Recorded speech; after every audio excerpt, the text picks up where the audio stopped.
Hi guys, आज का हमारा चैप्टर है डस्ट ऑफ स्नो, जो लिखा गया है पोएट रॉबर्ट फ्रॉस्ट ने ये पोयम लिखा गया है। अब ये पोयम के अंदर डस्ट ऑफ स्नो के बारे में और उसके थ्रू एक ब्यूटीफुल एक्सप्लेनेशन दिया गया है। तो सबसे पहले डस्ट ऑफ स्नो होता क्या है? तो जो स्नो के फाइन छोटे छोटे पार्टिकल्स होते हैं उन्हें कहा जाता है डस्ट ऑफ स्नो। ये जो डस्ट ऑफ स्नो है एक ब्यूटीफुल शॉर्ट पोएम है जो रॉबर्ट फ्रॉस्ट की तरह ने लिखी गई है। This poem tells that even a simple moment has a large significance। ये पोएट एक सिंपल मोमेंट की भी बहुत बड़ी सिग्निफिकेंस होती है, इस बारे में बताया जा रहा है इस पोएम के अंदर। पोएट ने इस पोएम के अंदर क्रो के बारे में और हेमलॉक ट्री के बारे में मेंशन किया है। अब हम उसमें क्रो सिग्निफाई कर रहा है डिप्रेसिव और सॉरोफुल मूड, और हेमलॉक ट्री जो है वो पॉइजनस ट्री के बारे में बताया गया है। हेमलॉक ट्री एक पॉइजनस ट्री होता है और क्रो सिग्निफाई कर रहा है पोएट के डिप्रेसिव मूड और सॉरोफुल मूड को। इसमें पोएट का जो मूड है वो थोड़ा सैड मूड है। तो अब हम पोएम स्टार्ट करते हैं। The way a crow Shuk down on me the dust of snow from hemlock tree. तो पोएट क्या कहते हैं? जिस तरीके से एक क्रो ने मेरे ऊपर डस्ट ऑफ स्नो जो था वो एक क्रो था, वो हेमलॉक ट्री के ऊपर बैठा हुआ था। तो हेमलॉक ट्री का जो डेफिनेशन है वो क्या है? एक पॉइजनस प्लांट जिसके ऊपर स्मॉल वाइट फ्लावर्स होते हैं। तो रॉबर्ट फ्रॉस्ट जी कहते हैं कि हेमलॉक ट्री के ऊपर एक क्रो बैठा हुआ था, उसने उनके ऊपर जो डस्ट था स्नो का वो गिराया। कैसे गिरा? जब क्रो शुक हुआ या हिला, उसका मतलब जब क्रो हिला तो ट्री के ऊपर से, हेमलॉक ट्री के ऊपर से पोएट के ऊपर डस्ट के पार्टिकल्स, स्नो के डस्ट के पार्टिकल्स गिरे। और फिर आगे क्या हुआ वो देखते हैं। Has given my heart a change of mood. जब उनके ऊपर ये डस्ट, स्नो के डस्ट के पार्टिकल्स गिरते हैं तो उनका जो मूड होता है वो अचानक से चेंज हो जाता है। And saved some part of a day I had rued. Rued का मतलब क्या होता है? तो रूड का मतलब वो होता है कि अगर हम किसी चीज़ से बार बार रिग्रेट कर रहे हैं, यार मैंने क्यों कर दिया ये चीज़ को, मुझे नहीं करना चाहिए था, यार मुझे क्यों कर दिया ये चीज़ को, मुझे नहीं करना चाहिए था, और अपने रिग्रेट को लेके वो पूरे दिन उनका मूड सॉरोफुल था, डिप्रेसिव और सैड मूड था उनका पूरे दिन, और इस वजह से वो सैड थे। और जैसे ही उनके ऊपर हेमलॉक ट्री के ऊपर के बैठे हुए क्रो ने कुछ डस्ट पार्टिकल्स गिराए स्नो के, तो उनका मूड अचानक से चेंज हो गया। And saved some part of a day I had rued. और वो जो रिग्रेट कर रहे थे बार बार वो भूल जाते हैं।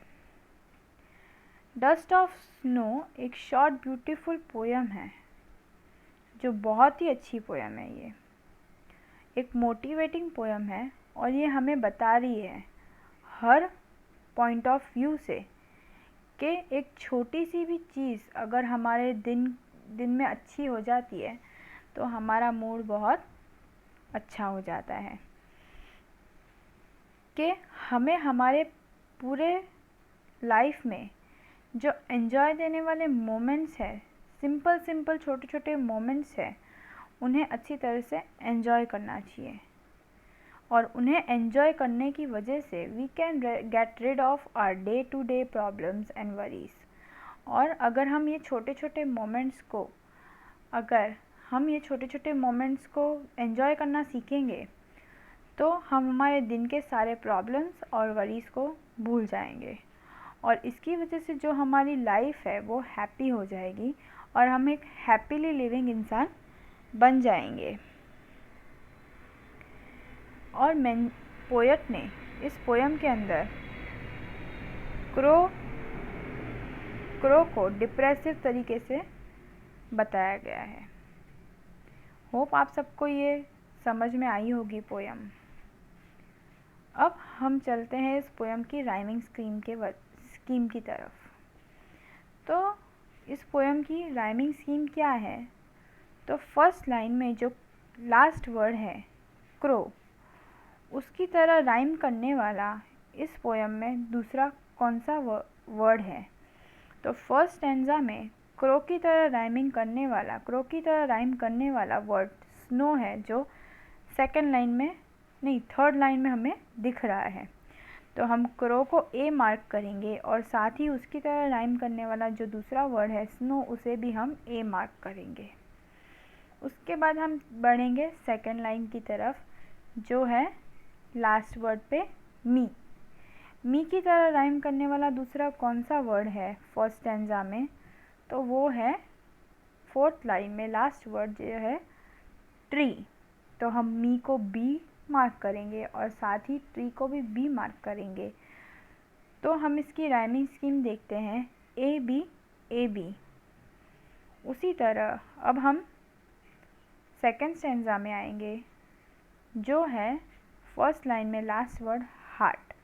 अब हार्ट की तरह राइम करने वाला दूसरा वर्ड कौन सा है इसमें? तो वो है सेकंड स्टैंजा की थर्ड लाइन में लास्ट वर्ड जो है पार्ट।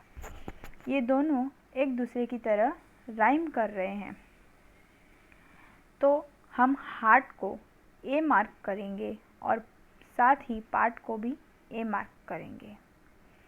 उसके बाद हम आएंगे सेकंड स्टैंजा की सेकंड लाइन पे, जिसका लास्ट वर्ड है मूड की तरह राइम करने वाला वर्ड सेकंड स्टैंजा की फोर्थ लाइन में है, जो है रूड। तो हम मूड को बी मार्क करेंगे और साथ ही उसकी तरह राइम करने वाले वर्ड रूड को भी हम बी मार्क करेंगे। तो ये दोनों भी हो जाएंगे, दोनों स्टैंजा की राइमिंग हो जाएगी ए बी। होप आप सबको समझ में आ रहा होगा। अब हम जाएंगे एंजैपमेंट की तरफ। अब एंजैपमेंट क्या होता है? जब एक पैराग्राफ में या एक लाइन से दूसरी लाइन की तरफ हम बढ़ते हैं, तो वो दोनों लाइन के बीच में, ना ही वो लाइन की एंडिंग में या स्टार्टिंग में या वो लाइन के बीच में, ना ही कोई कॉमा होता है, ना ही कोई फुल स्टॉप आता है, और सीधा बिना फुल स्टॉप बिना किसी कॉमा के सेकंड लाइन स्टार्ट हो जाती है, उसे हम कहेंगे एंजैपमेंट। अब एंजैपमेंट यहाँ हमको कहाँ दिख रहा है? तो फर्स्ट लाइन से लेके सेकंड लाइन पे हम जा रहे हैं, तभी भी क्रो के बाद ना ही कोई कॉमा आ रहा है, ना ही कोई फुल स्टॉप आ रहा है, और ना ही पूरी लाइन में कहीं कोई कॉमा नज़र आ रहा है। इसलिए फर्स्ट टू लेके सेकंड लाइन, सेकंड टू लेके third line, third to fourth line, ये 4 के 4 लाइन एंजैपमेंट में इंक्लूड कर सकते हैं। उसी तरह सेकंड स्टैंजा में भी first to second line, second to third line and third to fourth line हम एंजैपमेंट में इंक्लूड कर सकते हैं। तो होप आप सबको सब कुछ समझ में आया होगा। If any queries, please write in the comment section, and thank you for watching.